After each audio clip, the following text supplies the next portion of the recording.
ஒரு சாம்பார் ரெசிபி எப்படி வைக்கலாம்னு தாங்க பார்க்க போகிறோம். இந்த சாம்பார் பார்த்திங்கன்னா திருநெல்வேலி சைடெல்லாம் இப்படி தாங்க வைப்பாங்க. ரெண்டாவது அந்த காலத்தில் பாட்டிங்க கூட இந்த மாதிரி தான் சாம்பார் வைப்பாங்க. இது பார்த்திங்கன்னா ஒரு டம்ளர் துவரம்பருப்பும் 2 டம்ளர் தண்ணி அதில் ஆட் பண்ணிக்கோங்க. ஆட் பண்ணிவிட்டு இதில் வந்து 2 தக்காளி, கொஞ்சம் மஞ்சத்தூள், 2 பச்சை மிளகாய் இதை போட்டு நீங்கள் வந்து வேக வச்சு தனியாக எடுத்து வச்சுக்கோங்க. இந்த சாம்பாரில் நம்ம வந்து ஓனாக ஒரு மசாலாவை வந்து அரைச்சி இதில் வந்து ஆட் பண்ணி வைக்கிறதுனால இதோட டேஸ்ட்டே வந்து செமையாக இருக்குங்க. இன்னொன்று பார்த்திங்கனாக்கா இந்த சாம்பார் வந்து ஜீரகம் இதில் கொஞ்சம் நிறைய போடுறதுனால இது ரொம்ப ஹெல்த்தியாகவும் கூட இருக்கும். இப்போ அடுத்து பார்த்திங்கன்னா சட்டி வச்சுருக்கிறேன். இதில் வந்து அரிசி கிழங்கு தண்ணி வச்சுருக்கேங்க.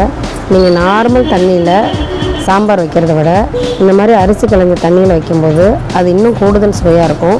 நான் இன்றைக்கி முருங்கைக்காயும் சவுச்சவும் எடுத்திருக்கேன். உங்கள்கிட்ட என்ன காய் இருக்கோ அதை ஆட் பண்ணிக்கலாம். அது கூட கொஞ்சம் உப்பு போட்டுக்கோங்க. உப்பு போட்டுட்டு ஒரு அரை வேக்காடு வர்ற அளவுக்கு இதை கொதிக்க விடுங்க. இது கொதிக்கும் போது இப்போ அந்த பருப்பெல்லாம் வேக வச்சு வச்சுருக்கோம் பார்த்தீங்களா, அதை நல்லா மத்தில் மசித்து இது கூட ஆட் பண்ணிக்கோங்க. இதை ஆட் பண்ணிவிட்டு இப்போ நான் சொன்னேன் பார்த்தீங்களா ஒரு மசாலா, அந்த மசாலா வந்து அரைச்சிடலாங்க. ஒரு மூடி தேங்காய் திருவி வச்சுக்கோங்க. திருவி வச்சுட்டு ஒரு 5 வரமிளகாய் எடுத்துக்கோங்க. ஒரு 3 ஸ்பூன் அளவுக்கு ஜீரகம் போட்டுக்கோங்க.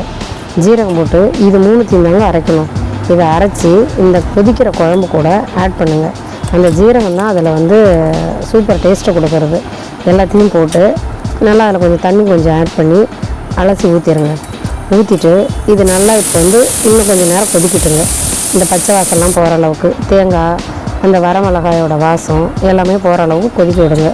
கொதிக்க விட்டுட்டு ஒரு 5 நிமிஷத்தில் அதுக்குள்ளே நீங்கள் வந்து இந்த புளி கொஞ்சம் கரைச்சி வச்சுக்கோங்க. கரைச்சி வச்சுட்டு அந்த புளி கரைசல் வந்து அதில் ஆட் பண்ணுங்கள். ஆட் பண்ணி ஒரு 5 நிமிஷம் கொதிச்சா போதுங்க. அந்த பச்சை புளி வாசமாக போயிடும்.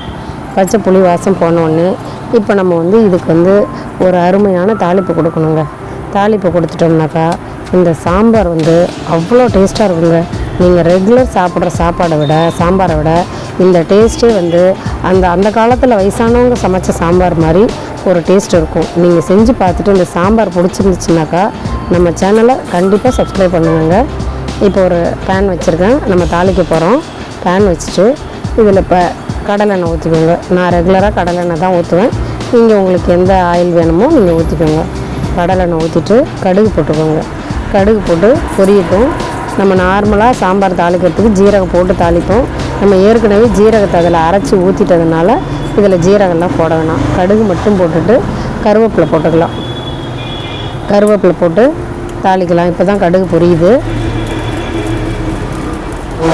கருவேப்பிலை போட்டுடலாம். கருவேப்பிலை போட்டுட்டு 2 வரமிளகாய் முழுசாக போடுங்க, கிள்ள வேண்டாம்.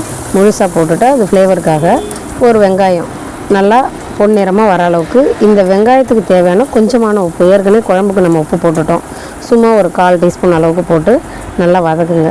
வதக்கிட்டு சும்மா சாம்பார் பொடி வந்து ஒரு இதுக்காக ஒரு அரை டீஸ்பூன் அளவுக்கு போட்டுட்டு பெருங்காயம் போட்டுக்கோங்க. அவ்வளோதாங்க தாளிப்பு. இந்த தாளிப்பு எடுத்து இந்த சாம்பார் இருக்குது பார்த்திங்களா, இந்த சாம்பார் கூட ஆட் பண்ணிடுங்க. அவ்வளோ அருமையான சாம்பாருங்க. இது நீங்கள் ஒரு தடவை செஞ்சு பாருங்கள். செஞ்சு பார்த்துட்டு டேஸ்ட்டு நம்ம நார்மலாக வைக்கிற சாம்பாருக்கும் இந்த சாம்பாருக்கும் என்ன டிஃப்ரென்ஸ் இருக்குதுன்னு கமெண்ட்டில் சொல்லுங்கள்.